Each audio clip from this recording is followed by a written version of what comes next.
పరిస్థితి ఎందుకు దీన్నిలాగా మొత్తం జస్ట్ పునాదులేసి వదిలేసినట్టు పిల్లర్స్ లేపి వదిలేసినట్టు సగం సగమే ఉంది ఇదంతా? ఇప్పుడు యాక్చువల్‌గా సీతాఫల్ మండిలో ఇంత పెద్ద స్కూల్ లేదు ఎక్కడ. సో, హ్మ్. ఈ స్కూల్‌ని గతంలో ఎట్లుండే అంటే ఇప్పుడు మనం నుంచున్న దగ్గర బిల్డింగ్ ఉండే హ్మ్. పాత భవనం. హ్మ్. ఇదంతా గ్రౌండ్ ఉండే. హ్మ్. వెనక జూనియర్ కాలేజ్, డిగ్రీ కాలేజ్ ఉండే. హ్మ్. అప్పుడు హ్మ్. ఈ ఇది డెమాలిషన్ కంటే ముందు. హ్మ్. సో, అప్పుడు పద్మారావు గారు ఏం చేశారంటే ఇంత మంచి స్కూల్ హ్మ్. ప్లేస్ ఎక్కడ లేదు. హ్మ్. ఖచ్చితంగా సీతాఫల్ మండిలో ప్రైవేట్ స్కూల్స్‌కి ఇన్‌స్టిట్యూట్‌కి దీటుగా నా సీతాఫల్ మండిలో ఉండాలనే ఉద్దేశంతోటి హ్మ్. ఎప్పుడైతే కేజీ టు పీజీ కేసీఆర్ గారు ఇంట్రడ్యూస్ చేశారో ఆ జీవో ఖచ్చితంగా ఫస్ట్ సీతాఫల్ మండిలోనే ఇంప్లిమెంట్ కావాలని చెప్పేసి ఆయన మంత్రిగా ఉన్నప్పుడు పర్సనల్‌గా కేసీఆర్ గారి దగ్గరికెళ్ళి వారే స్వయంగా చాలా సందర్భాల్లో చెప్తారు. తింటుంటే వెళ్లారు. తిన్నాంక ఆ సంతకం పెట్టినాంకనే వెళ్తా అని చెప్పేసి కేసీఆర్ గారితోని గొడవ పెట్టుకున్నారంట. హ్మ్. అంటే గొడవ ఇన్ సెన్స్ లైక్ ఏంటి ప్రాణాల మీద కూర్చున్నావు, ఈ పని అయిపోవాలి, తిన్నాంక చేస్తా అన్నా కూడా వినట్లే. ఖచ్చితంగా నాది అయిపోవాలి ఈరోజు అంటే అంత పట్టుదలతోని పద్మారావు గారు ఉండే. హ్మ్. హ్మ్. సో, అట్లా శాంక్షన్ చేసుకొని 30,00,00,000 నిధులు ఈ హ్మ్. సీతాఫల్ మండి జూనియర్ డిగ్రీ కాలేజ్ స్కూల్‌కి తీసుకురావడం జరిగింది. హ్మ్. సో, అది స్టార్ట్ అయింది 2023లో. మనం ఫౌండేషన్ ఏసాం. ఇనాగ్రేషన్ అయింది. దాని తర్వాత నిధులొచ్చాయని జెప్పేసి మేము ఈ వర్క్ గూడా మీరు జూడొచ్చు సగం వరకు ఉంది. ఎంత వరకు అప్పుడు అంటే నిధులు కేటాయించారు చెప్పండి? ఈ అంటే వర్క్ స్టార్ట్ ఓవరాల్‌గా చేయండి. జియో పాస్ అయిపోయింది. నిధులు గూడా ఇచ్చేసారు 30,00,00,000 అని జెప్పేసి చెప్పారు. హ్మ్. 2023లో ఎప్పుడైతే స్టార్ట్ అయిందో ఈ వర్క్ హ్మ్. ఆ తర్వాత ఈ స్టేజ్‌కొచ్చింది. తర్వాత మనకి ఎలక్షన్ కోడ్ వచ్చి వర్క్ ఆపేశారు. ఆ హ్మ్. తర్వాత గవర్నమెంట్ చేంజ్ అయింది. అప్పటి నుంచి ఇప్పటి దాకా గూడా ఒక్క పైసా దీనికి కేటాయించలేదు అంటే ప్రభుత్వం. మరి మీరెప్పుడు అసెంబ్లీలో హ్మ్. పద్మారావు గారు పర్సనల్‌గా రేవంత్ రెడ్డి గారి దగ్గరికెళ్ళి మా నియోజకవర్గంలో 30,00,00,000 నిధులు ఆగిపోయాయి. హ్మ్. దాన్ని ఇవ్వాలి అని జెప్పేసి గూడా వారు రిక్వెస్ట్ జేయడం జరిగింది. అండ్ అసెంబ్లీలో ఈవెన్ రేవంత్ రెడ్డి గారు చెప్పడం గూడా జరిగింది. మేము 30,00,00,000 ఇట్లా పద్మారావు గారు మమ్మల్ని అడిగారు. మేము ఇచ్చేస్తున్నాం అని. హ్మ్. కానీ ఇస్తే ఎక్కడ డెవలప్‌మెంట్ ఎక్కడ? హ్మ్. ఇప్పుడు ఒకవేళ ఇచ్చే ఉంటే నిజంగా ఇక్కడ జరుగుతున్నాయి. ఇప్పుడు మీరు చూసుకుంటే ఇగో ఇది పరిస్థితి. హ్మ్. అది. చాలా మంది ఖాళీ అంటే ఇక్కడ ఉందని జెప్పేసి రీసెంట్‌గా పార్టీ నుంచి సస్పెండ్ చేయబడ్డ అటువంటి వ్యక్తి కవిత గారు చేసినటువంటి కొన్ని ఆరోపణలు ఈ ప్లేస్ గురించి పర్టిక్యులర్‌గా మాట్లాడితే ఇక్కడ అసాంఘిక కార్యక్రమాలు జరుగుతున్నాయి. దాని గురించి ఒకసారి పట్టించుకోండి అని ఇది చెప్పేసని ఇప్పుడు ఆవిడ రేవంత్ రెడ్డి గారి వైఫల్యమే గదండీ! హ్మ్. ఇప్పుడు గత ప్రభుత్వము నిధులిచ్చినప్పుడు దాన్ని ఇచ్చి కంటిన్యూ చేస్తే ఈ పాటికి పిల్లలొచ్చి ఇక్కడ చదువుకుంటుండే. హ్మ్. ఇప్పుడు వాళ్ళు ఇయ్యలేదు గాబట్టే ఇక్కడ ఈ పరిస్థితి. ఇప్పుడు ఆవులను తీసుకొచ్చి కట్టేయడం, చెత్తేయడము, హ్మ్. అసాంఘిక కార్యక్రమాలు ఏం జరగట్లేదు. అక్కడ హ్మ్. మీరు చూసుకుంటే ఏదైతే టెంపరరీ షెడ్స్ ఏసారో హ్మ్. ఆ లేబర్ ఇక్కడ పెట్టాం మేము. సో హ్మ్. దట్ వాళ్ళు ఇక్కడ చూసుకుంటారు అని జెప్పేసి. ఇప్పుడు వాళ్ళు హ్మ్. ఊరికెళ్ళిన సమయంలో ఇక్కడ కొంతమంది వచ్చి వాస్తవానికి జరుగుతుంటే మేము రెగ్యులర్‌గా మానిటర్ చేసి మేము పోలీస్ డిపార్ట్‌మెంట్ కూడా చెప్పడం జరుగుతుంది. హ్మ్. అంటే ఇట్లా ఖాళీగా ఉంటే డెఫినిట్‌గా అట్లాంటివి ఇన్సిడెంట్స్ జరుగుతాయి. ప్రభుత్వం దీన్ని పట్టించుకొని ఒక పొజిషన్‌కి తీసుకొనొస్తే అందరికీ ఉపయోగపడుతది. ఇప్పుడు మేము కూడా చాలా బాధపడుతున్నాం. హ్మ్. చాలా మంది విద్యార్థులు వేలలో విద్యార్థులు ఇప్పుడు మేము అక్కడ ఒక గవర్నమెంట్ మోడల్ స్కూల్‌లో వాళ్ళని షిఫ్ట్ చేయడం జరిగింది.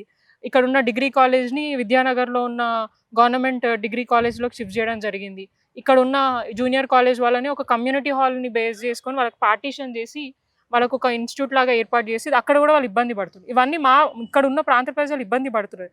దాన్ని చూసే గదా! వారు ఇన్ని కోట్ల అంటే ఇక్కడ నిధులు స్కూల్ కట్టిస్తాము 30,00,000 ఆల్రెడీ శాంక్షన్ 30,00,00,000 అయిన దాన్ని సారీ అదే 30,00,00,000 శాంక్షన్ అయిన దాన్ని ఇవ్వమంటే కూడా ఇంత నెగ్లిజెన్సీని మీరసలు ఏ రకంగా చూస్తున్నారు? డెఫినెట్‌లీ ఇది వాళ్ళ వైఫల్యం. First of all Revanth Reddy గారే చాలా సందర్భాల్లో అన్నారు. డబ్బులు లేవు, అప్పుల పాలయిపోయినాం. పోయి అప్పడిగితే దొంగల్లాగా చూస్తున్నారు, చెప్పులు ఎత్తుకోబోయేటోల్లాగా చూస్తున్నారన్నారు. ఇంక ఏడ నుంచి డెవలప్‌మెంట్ చేస్తారు? చెప్పడానికి పెద్ద పెద్ద మాటలు మాట్లాడతారు.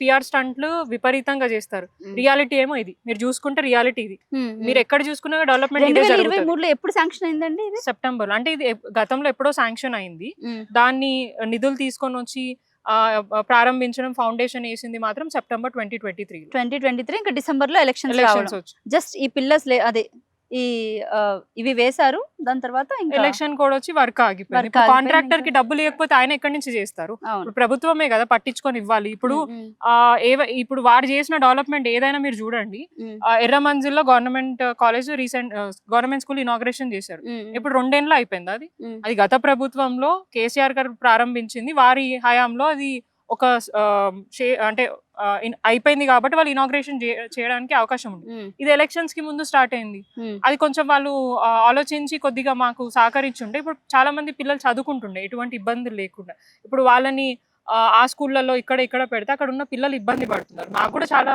ఇబ్బందికరమైన అయితే situation. 2 ఏళ్లలో బేసిక్‌గా 2 కోట్ల నిధులు శాంక్షన్ చేసినట్టు ఒక్కొక్క డివిజన్‌కి కొన్ని గణాంకాలు చెప్తున్నాయి. ఇటు ఇటు ఈ 2 ఏళ్ల కాలం పాటు. దాని గురించి అసలు ఏం చెప్తారు? ఆ 2 కోట్ల నిధులు అనేది అసలు మీ వరకు వచ్చాయా? రాలేదా? ఓన్లీ అది శాంక్షన్ వరకు అయిపోయిందా అంతేనా? ఇప్పుడు 2 కోట్ల నిధులు ఏదైతే చెప్పారో అది రీసెంట్ గా నెల కింద కౌన్సిల్ హాల్లో చెప్పడం జరిగింది. హ్మ్. అది గతంలో ఎప్పుడు 2 ఏళ్ల నుంచి వాళ్ళు వచ్చినప్పటి నుంచి ఇచ్చిన నిధులు అయితే ఇది కాదు. హ్మ్.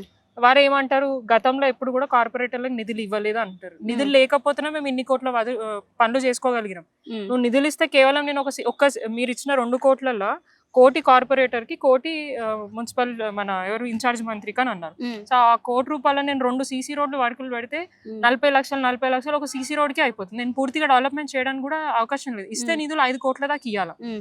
ఇప్పుడు ఎమ్మెల్యేలకి వాళ్ళ ఫండ్ లేదు. హ్మ్.